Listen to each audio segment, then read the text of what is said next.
वाहिगुरु जी का खालसा वाहिगुरु जी की फतेह। आज हम श्री गुरु ग्रंथ साहब जी में से सूही राग में लिखी श्री गुरु रामदास जी की वाणी, जिसे लावा के नाम से जाना जाता है, उसके तीसरे श्लोक यानी तीसरी लाम को पढ़ेंगे और साथ में अर्थ समझने का प्रयास भी करेंगे। लेकिन उससे पहले आनंद कार्य के बारे में एक बात मैं आपके साथ शेयर करना चाहता हूँ। संगत जी, आनंद कार्य को किस तरह से किया जाता है और क्या क्या करना वर्जित है और क्या करने की अनुमति है, ये सब कुछ सिख रहत मर्यादा, जिसे सिख धर्म का कोड ऑफ कंडक्ट भी कहा जाता है, वहाँ पर साफ साफ लिखा हुआ है। इसे सभी को पढ़ना चाहिए। यहाँ पर सिखों के बारे में हर एक बात जन्म से लेकर मौत तक के बारे में लिखा है कि उस वक्त हमें कौन कौन से कार्य करने हैं। इसी तरह आनंद कार्य में भी क्या क्या करना है उसके बारे में पूरे विस्तार से लिखा है, लेकिन मैं केवल इसमें से लामा के बारे में पढ़ूंगा जिसके बारे में ये वीडियो है। तो जब लड़का लड़की का आनंद कार्य किया जाना होता है तो सिख रहत मर्यादा में लिखा है कि श्री गुरु ग्रंथ साहब जी का एक दीवान सजाया जाए, वहां पर कथा कीर्तन शुरू किया जाए और जब लड़का लड़की आ जाए तो लड़की को लड़के के बाएं तरफ बैठाया जाए। उसके बाद जब सब आ जाए तो जिसने आनंद कार्य करवाना है यानी ग्रंथी साहब ने, वह गुरु के सामने इस कार्य को शुरू करने की लड़का और लड़की और उनके माँ बाप के साथ अरदास करें यानी अनुमति मांगे। उसके बाद लड़का और लड़की दोनों को बारी बारी से उनके गृहस्थ जीवन के फर्जों के बारे में बताया जाए कि उन्होंने किस तरह से गृहस्थ जीवन की शुरुआत करनी है, कैसे एक दूसरे का सम्मान करना है, जीवन को बिताना है। ये सारी बातें उन दोनों को समझानी है और इसके साथ ही लावा वाणी का उपदेश भी समझाना है कि गुरु साहब ने इसमें क्या क्या लिखा है। उसके पश्चात वर व कन्या दोनों ने गुरु साहब को माथा टेकना है और उसके बाद जो लड़की का पिता है या फिर घर का कोई मुखी है वह लड़के का पल्ला अपनी बेटी के हाथ में पकड़ाए। उसके बाद ग्रंथी साहब श्री गुरु ग्रंथ साहब जी में से लावा वाणी का पाठ आरंभ करना है सारी संगत, और उसके साथ वर और कन्या ने सबने सबसे पहले जो पहली लाम का पाठ है उसको सुनना है और जैसे ही पहली लाम खत्म होती है उसके बाद कन्या वर का पल्ला पकड़कर श्री गुरु ग्रंथ साहब जी की दोनों ने परिक्रमा करनी है और साथ में रागी सिंहों ने पहली लाम का कीर्तन करना है। और परिक्रमा पूरी होने के बाद, लाम पूरी होने के बाद गुरु साहब को माथा टेकर फिर दूसरी लाम का पाठ सुनना है। इसी तरीके से 4 लाम लेनी है और जब 4 लाम पूरी हो जाए उसके बाद आनंद साहब की वाणी का पाठ करना है, फिर अरदास और हुक्मनामा लेकर कड़ा प्रसाद सारी संगत में बांटा जाना है। तो ऐसे आनंद कार्य करना है। तो ये तो था कि किस तरह से गुरुद्वारा साहब में वर और कन्या 4 लाम लेकर गुरु साहब की हजूरी में पति पत्नी बनते हैं। लेकिन अब हम, जैसे कि हमने पिछली 2 वीडियो में पहली और दूसरी लाम के श्लोक को पढ़ा और साथ में अर्थ भी जाने, इसी तरह से आज हम तीसरे श्लोक यानी तीसरी लाम के उपदेश समझेंगे और साथ में आखिर में तीसरी लाम में से 4 सिद्धांत भी गुरु साहब की कृपा से जानने की कोशिश करेंगे। संगत जी, एक बार फिर बताता चलूं कि ये वाणी आत्मा से परमात्मा के मिलन की है और इस मिलन में सबसे बड़ी रुकावट हम खुद होते हैं, क्योंकि हमारा मन अवगुणों से भरा होता है। तो जैसे हमने पहली और दूसरी लाम में जाना था कि कैसे हमने गुरु से शिक्षा लेकर परमात्मा से मिलन के लिए अपने मन को अवगुणों से दूर करना है और तीसरी स्टेज पर यानी तीसरी अवस्था पर पहुंचना है। यहाँ पर पहुंचकर हमने वैराग्य पैदा करना है। संगत जी, वैराग का गुरबानी में अर्थ रोना नहीं या घर छोड़कर जंगलों में जाना नहीं, बल्कि वैराग्य का उल्लेख तो गुरबानी में बड़े ही सुंदर शब्दों में है। गुरबानी में वैराग का भाव है कि परिवार में रहते हुए विकारों की दलदल से ऊपर उठे रहना। कहने का भाव के अवगुणों से वैराग करना है, अवगुणों से दूर जाना है और अपने जीवन को खुशहाल बनाना है। तो संगत जी, इसके बारे में और विचार हम श्लोक के साथ साथ करते रहेंगे। तो सबसे पहले हम गुरु साहब की वाणी को यानी तीसरे श्लोक को, तीसरी लाम को पढ़ते हैं और साथ साथ में अर्थ भी जानते हैं।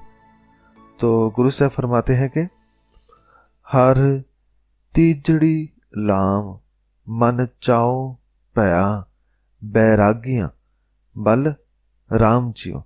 तीसरी लाम में गुरु साहब ने बड़े ही कमाल के बोल दर्ज किए हैं। गुरु साहब फरमाते हैं कि 2 अवस्थाएं पार करने के बाद अब मन में परमात्मा से मिलने का चाव पैदा हो गया है। आत्मा चाहती है कि अब उससे मिला जाए, उससे एक हुआ जाए जिसने ये सारा जगत बनाया है। और ये सब कैसे हुआ? गुरु साहब फरमाते हैं कि जब मन बैराग में आया, यानी जब मन सभी विकारों से ऊपर उठ गया, जैसे कमल कीचड़ से ऊपर उठता है, तो मन जब विकारों से ऊपर उठा, बैराग में हुआ, तो उसके मन में परमात्मा से मिलने का चाव पैदा हुआ और फिर मन सोचता है कि कैसे उस एक से एक हुआ जाए। फिर मन इसके बारे में जानने की कोशिश करता है और मन को क्या पता चलता है, उसके बारे में गुरु साहब आगे वाली पंक्ति में फरमाते हैं कि संत जना हर मेल हर पाया वड पागिया बल राम जी।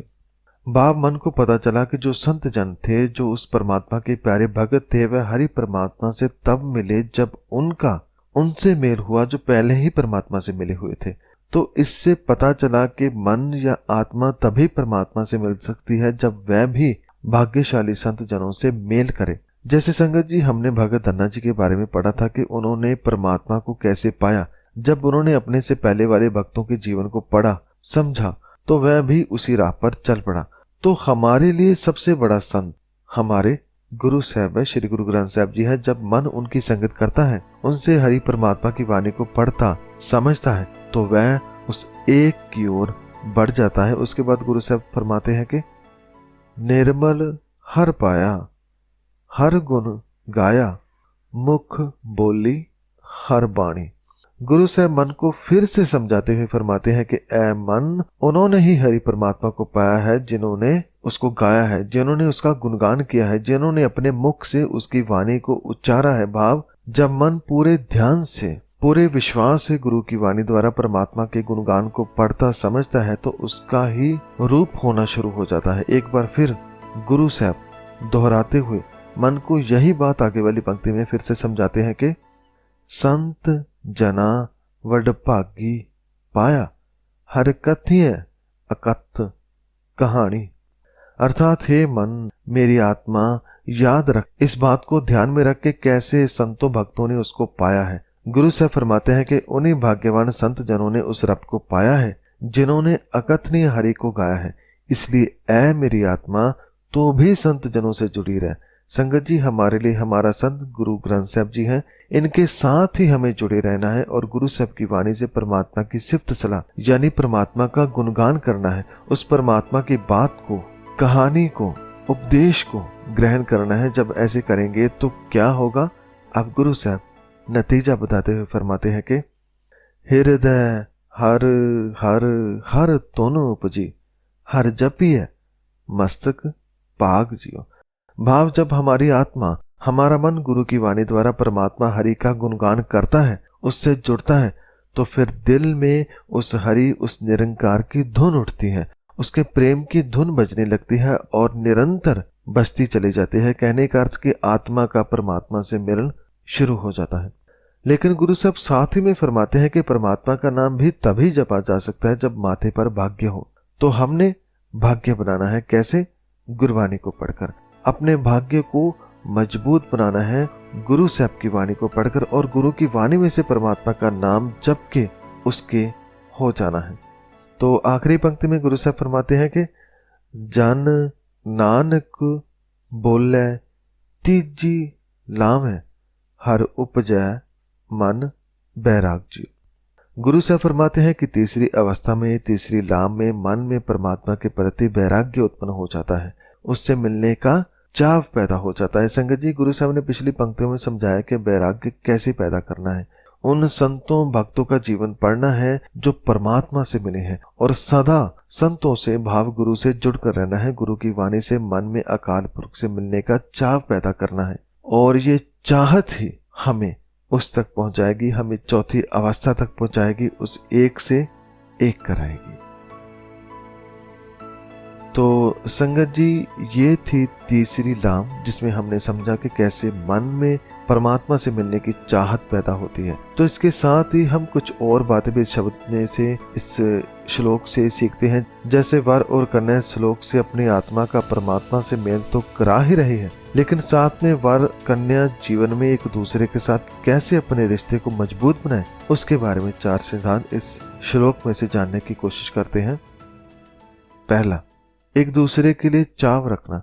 पति पत्नी एक दूसरे का चाव रखे। जैसे हम बच्चों के साथ चाव करते हैं, उनसे प्यार करते हैं, तो हमें अपने जीवन साथी के साथ भी चाव करना है, उसको खुश होकर मिलना है, क्योंकि जीवन की आधी परेशानियां तो हंसते हुए चेहरे देखकर ही खत्म हो जाती है। दूसरा, मिलकर रहना है। जैसे हमने शब्द में समझा था कि जो संत जन होते हैं वे सदैव हरि से मिले रहते हैं, उसी में उनका आनंद है। ये आनंद हमने जीवन में भी लाना है और सदैव एक दूसरे से मिलकर रहना है, तालमेल बनाकर चलना है और मिल बांटकर जीवन को चलाना है।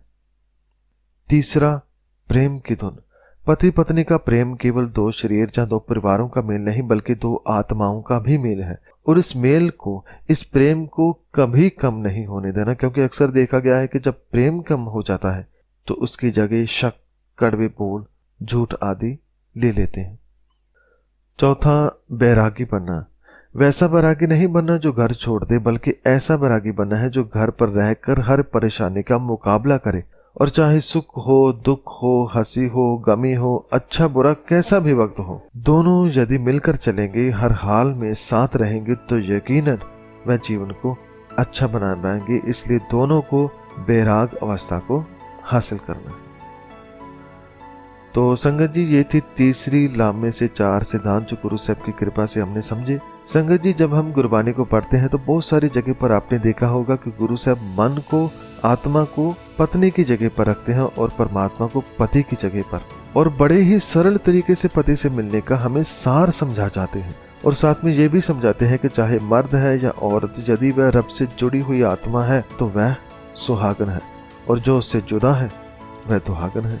तो ऐसे गुरु साहब जी ने जितनी भी आत्माएं हैं उनके बारे में ये लाम वाणी को लिखा है, और एक मौका सबको दिया है कि आओ इस वाणी को पढ़ो, इसे समझो और उस पति परमेश्वर निरंकार से मिलन कर लो, क्योंकि उससे मिलकर ही हमारा जन्म सफल होता है।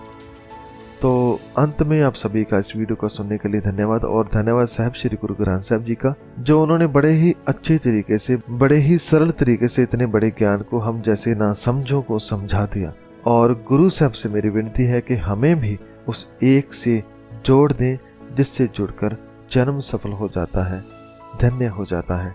धन्यवाद। वाहिगुरु जी का खालसा, वाहिगुरु जी की फतेह।